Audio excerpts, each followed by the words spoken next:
खासकर बिहार की राजनीति में जो अरुण कुमार का प्रभाव है सारे जाति धर्म के लोगों में, उस प्रभाव को कम करना और इसको किसी तरह से हम ऐसा तंग करें कि चुनाव लड़ने से वंचित हो जाए लोकसभा का। तो चुनाव लड़ने से वंचित करने के लिए इनको सजा कराई गई थी। 31 जुलाई 2022 को मजिस्ट्रेट की कोर्ट ने अरुण कुमार को 3 साल के सजा कर दिया। इसलिए सरकार वहाँ अपना दिमाग लगाई, पीपी वगैरह का टाइट किया, कोई जान नहीं था उसमें।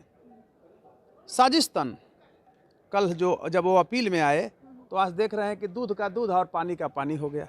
अगर न्यायपालिका नहीं रहे तो हम और आप भी ऐसे बात नहीं कर सकते हैं, चल नहीं सकते हैं, हमारी आपकी भी अस्मिता नहीं बच सकती है, हमारा आपका भी फ्यूचर नहीं बच सकता है। तो अरुण कुमार जी जैसे प्रबुद्ध पॉलिटिशियन का कैरियर को बर्बाद होने से न्यायपालिका ने बचा दिया और सरकार के मुंह पर तमाचा लगा कि कोई ऐसा सगा नहीं जिसको नीतीश कुमार ने ठगा नहीं। जो इस व्यक्ति को मदद किया है उसी को ही हार्म किए हैं, आप देख लीजिए।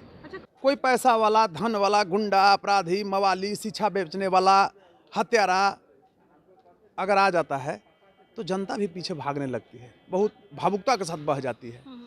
अब हम संघर्ष कर रहे हैं रोड पर, हम यातनाओं को झेल रहे हैं, तो हम लोग जैसे लोग मीन्स अरुण कुमार जैसे लोग को दर्द महसूस होता है। तो अरुण जी चले गए तो लोजपा मजबूत हो गई। लोजपा में कौन था यहाँ, हमको बताइए, कौन कद्दावर लीडर था? चिराग जी एक थे मोहड़ा, उसके बाद कौन था संघर्ष करने वाला? और अन्य जातियाँ के लोग भी तो आना चाहिए ना, जो जिसका सब जाति धर्म में पकड़ हो। तो उसके अलावा कौन था वहाँ? आप देख सकते हैं कैसे कैसे लोग हैं। तो उसमें अरुण जी के आने से एक चीज़ हुआ कि कोई मृत प्राय है, आप सुनते होंगे कि उसको डेकाडुराबिन दिया जाता है, जीवन रक्षक दवा। तो अरुण जी के आने से लोजपा में, और लोजपा का ग्राफ बहुत ऊंचा हो गया। अब लोजपा सिर्फ कॉमन मतलब लोगों के बीच भी पहुंच गई, पार्टिकुलर लोगों के बीच घिर के नहीं रही। तो नमस्कार, आप देख रहे हैं लाइव बिहार, मैं आपके साथ रूपम। पूर्व सांसद अरुण कुमार जो कि अभी लोजपा में हैं, उन्हें 3 साल की सजा हुई थी। आपको बता दें कि नीतीश कुमार पे उन्होंने कुछ बयान दे दिया था, कुछ ऐसे टिप्पणियां दे दी थी जिसकी वजह से उन पे केस दायर हुआ और फिर उसके बाद वह केस लड़ रहे थे और अब वो बरी हो गए हैं इस मामला में। उन्हें ये भी रोक लगा दिया गया था कि वो चुनाव नहीं लड़ सकते हैं, लेकिन अब यह भी हो गया है कि अब वो चुनाव लड़ सकते हैं। चलिए, इसी मुद्दे पर बात करने के लिए आज हमारे साथ हाईकोर्ट के वकील कौशलेंद्र नारायण हमारे साथ जुड़े हुए हैं, जो कि अभी स्नातक प्रत्याशी भी हैं। थोड़ा सा हम इन्हीं से बात कर लेते हैं कि जहानाबाद से अरुण कुमार जी जो कि अभी लोजपा में भी हैं, आखिर उन्होंने ऐसा क्या कुछ बयान दे दिया था, क्या कुछ वो बोल दिए थे जिसकी वजह से उन्हें इतनी बड़ी सजा हो गई थी? देखिए सर, प्रथम तो मैं आपको और आपके चैनल के प्रति आभार प्रकट करता हूं कि जो इस मुद्दे पर आपने हमारा विचार जानने का प्रयास किया, इसलिए एक बार पुनः आपको पत्रकार महोदय मैं बहुत बहुत आभार प्रकट करता हूं। रही बात पूर्व सांसद डॉक्टर अरुण कुमार जी से जुड़ा हुआ, देखिए अरुण जी का कोई व्यक्तिगत ऐसी मंशा नहीं थी, इसलिए कि उस समय बिहार के मुख्यमंत्री थे नीतीश कुमार और अरुण जी कोलैबोरेशन में आए थे भाजपा के साथ। तो उन्होंने दिया था कि मैं एक ऐसा राजनीतिक धारा चलाऊंगा जिससे नीतीश कुमार का छाती हम तोड़ देंगे। अच्छा। तोड़ने का ये फ्रेज है, हम लोग भी कहते हैं, अच्छा आँख से आंसू गिरता हुआ, बोलने में जो मगही भाषा हम लोग का है। तो अभिप्राय यहाँ यह था कि हम नीतीश को राजनीतिक कद को छोटा करेंगे, लेकिन उसको दूसरे तरह से एक सुनियोजित साजिश के तहत कुछ वैसे लोग होते हैं कि हम केस करेंगे तो पॉपुलर हो जाएंगे। कौन लोग थे जो केस किए थे?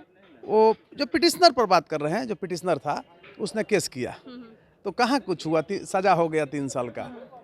कल है आपको सूचना मिली ही कि जहानाबाद का एडीजे 3 जो है पुष्पम कुमार झा की जो कोर्ट है, उसने इनको बरी कर दिया। देखिए वो मैटर क्या था? मैटर था कि नीतीश कुमार को अरुण कुमार ने मुख्यमंत्री बनाया। दूसरी तरफ आपको मैं बताता हूं कि जॉर्ज फर्नांडिस के बाद इधर की राजनीति में अगर पूरे देश में अगर कोई चेहरा हुआ, सिर्फ एक जाति के लिए नहीं, जमायत के लिए, तो डॉक्टर अरुण कुमार। आज भी आप जाते होंगे, देखते होंगे कितना कॉमन जिंदगी जीते हैं, विद्वान भी हैं, शिक्षाविद भी हैं, संघर्ष, सादगी एवं निर्भीकता के प्रतीक भी हैं। राजनारायण का रूप भी कह सकते हैं, थोड़ा जॉर्ज जी से सीनियर राजनारायण जी थे। तो राजनारायण के पद चिन्हों पर चलने वाला अगर इस कोई देश में आज के डेट में है तो डॉक्टर अरुण कुमार हैं। तो उनको लोग साजिशतन फंसाया। Nitish Kumar and private limited जो वहाँ गिरोह है, उन लोगों ने एक साजिश रचा और जहानाबाद में ललकार के केस करा दिया। आपको पता होनी चाहिए 30 जुलाई 2022 को मजिस्ट्रेट की कोर्ट ने अरुण कुमार को 3 साल के सज़ा कर दिया। इसलिए सरकार वहाँ अपना दिमाग लगाई, पीपी वगैरह का टाइट किया, कोई जान नहीं था उसमें। साजिशतन कल जब वो अपील में आए तो आज देख रहे हैं कि दूध का दूध और पानी का पानी हो गया, मुक्त हो गए। मेन था कि भारतीय राजनीति, खासकर बिहार की राजनीति में जो अरुण कुमार का प्रभाव है सारे जाति धर्म के लोगों में, उस प्रभाव को कम करना और इसको किसी तरह से हम ऐसा तंग करें कि चुनाव लड़ने से वंचित हो जाए लोकसभा का। तो चुनाव लड़ने से वंचित करने के लिए इनको सजा कराई गई थी। कल न्यायपालिका को धन्यवाद मैं देता हूं। अगर न्यायपालिका नहीं रहे तो हम और आप भी ऐसे बात नहीं कर सकते हैं, चल नहीं सकते हैं, हमारी आपकी भी अस्मिता नहीं बच सकती है, हमारा आपका भी फ्यूचर नहीं बच सकता है। तो अरुण कुमार जी जैसे प्रबुद्ध पॉलिटिशियन का कैरियर को बर्बाद होने से न्यायपालिका ने बचा दिया और सरकार के मुंह पर तमाचा लगा। मैं बार बार बोलता हूं, आप हमारे पास हमेशा आते हैं कि कोई ऐसा सगा नहीं जिसको नीतीश कुमार ने ठगा नहीं। जो इस व्यक्ति को मदद किया है उसी को ही हार्म किए हैं, आप देख लीजिए। अच्छा कौशल जी, ये बताइए कि अभी जिस तरह से आप राजनीति में देख रहे हैं, बयान की अगर हम बात कर लें तो किसी का कोई भरोसा नहीं है कौन कब क्या बयान दे देगा। और अब आप देख ही रहे हैं कि कुछ भी बोला जा रहा है। उधर महाराणा प्रताप का जो स्मृति समारोह था उसमें स्टेज पे चढ़ के एक नेता ने अजीब तरह से जो बयान दिया था, शायद वो देना नहीं चाहिए था। वो थी भूल, तो माइनर भूल समझ के लोग माफ़ कर दिया। अब उसको इतना बड़ा मुद्दा नहीं बना दिया जाए कि जनते तंग हो जाए। देखिए होता है क्या, इस बात को समझिए। आप हरिशंकर परसाई का एक शीर्षक था, एक कहानी था, भेड़ और भेड़िए। तो नेताओं से संबंधित मैं भी राजनीति में पाँव रखा हूँ, एडवोकेसी से थोड़ा सा आगे निकला हूँ गया स्नातक प्रत्याशी के रूप में। लेकिन मैं बता रहा हूँ, एक नेता होता है, गुंडा भी नेता बनना चाहता है, और एक जो अब जनता का चरित्र देखिए, जनता का चरित्र भी बदल रहा है। आज हम लड़ रहे हैं 13 साल से सरकार से, लगातार आप लोगों ने देखा है। कोई पैसा वाला, धन वाला, गुंडा, अपराधी, मवाली, शिक्षा बेचने वाला, हत्यारा अगर आ जाता है तो जनता भी पीछे भागने लगती है, बहुत भावुकता के साथ बह जाती है। अब हम संघर्ष कर रहे हैं रोड पर, हम यातनाओं को झेल रहे हैं, तो हम लोग जैसे लोग, मीन्स अरुण कुमार जैसे लोग को दर्द महसूस होता है। अरुण कुमार को मैं बता रहा हूँ कि जब नक्सली पीरियड था मगध में, तो शांति के लिए उन्होंने ईमानदारी से प्रयास किया और कई 100 करोड़ का पैकेज मगध को दिया। औरंगाबाद जिलों को, गया जिलों को, जहानाबाद का जितना ये स्कूल जो देख रहे हैं नीतीश सरकार के दिन नहीं, वो नक्सल पीरियड में पैसा आया था, स्पेशल पैकेज, उससे मॉडर्न स्कूल बने थे।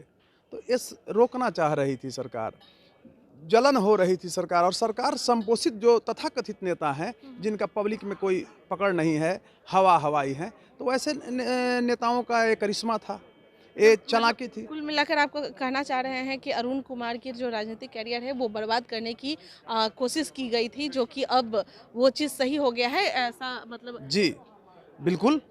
अब क्या है कि जो कमिंग फ्यूचर है अरुण कुमार के लिए, वो गुड इंडिकेशन है। कहीं ना कहीं चिराग पासवान यानी कि लोजपा की जो पार्टी है अब वो मजबूत हो जाएगी। बहुत मजबूत। तो अरुण जी चले गए तो लोजपा मजबूत हो गई। लोजपा में कौन था यहाँ, हमको बताइए, कौन कद्दावर लीडर था? चिराग जी एक थे, मोहड़ा। उसके बाद कौन था संघर्ष करने वाला? और अन्य जातियाँ के लोग भी तो आना चाहिए ना, जो जिसका सब जाति धर्म में पकड़ हो। तो उसके अलावा कौन था वहाँ? आप देख सकते हैं कैसे कैसे लोग हैं। तो उसमें अरुण जी के आने से एक चीज़ हुआ कि कोई मृत प्राय है, आप सुनते होंगे कि उसको डेकाडुराबिन दिया जाता है, जीवन रक्षक दवा। तो अरुण जी के आने से लोजपा में, और लोजपा का ग्राफ बहुत ऊंचा हो गया। अब लोजपा सिर्फ कॉमन मतलब लोगों के बीच भी पहुंच गई, पार्टिकुलर लोगों के बीच घिर के नहीं रही। तो यही मुख्य मैटर है। चलिए, बहुत बहुत धन्यवाद। तो कौशलेंद्र नारायण जी हमारे साथ जुड़े हुए थे, और जैसा कि आपने सुना, पूर्व सांसद अरुण जी जो कि अब बड़ी हो चुके हैं। अब लोजपा कहीं ना कहीं अब पार्टी जो है वो मजबूत हो जाएगी, क्योंकि एक दायरे में बंधे हुए थे, उन्हें पे बैंड लगाया हुआ था कि वो अब चुनाव नहीं लड़ सकते हैं, लेकिन अब अरुण कुमार जो है वो अब चुनाव भी लड़ सकते हैं। चलिए, आप बने रहें लाइव बिहार के साथ, क्योंकि अब हम अरुण कुमार से भी बात करने की कोशिश करेंगे, उनसे भी पूरा मुद्दा, पूरा मैटर जानने की कोशिश करेंगे। तब तक के लिए धन्यवाद। लाइव बिहार YouTube पर सब्सक्राइब और Facebook पर लाइक जरूर करें।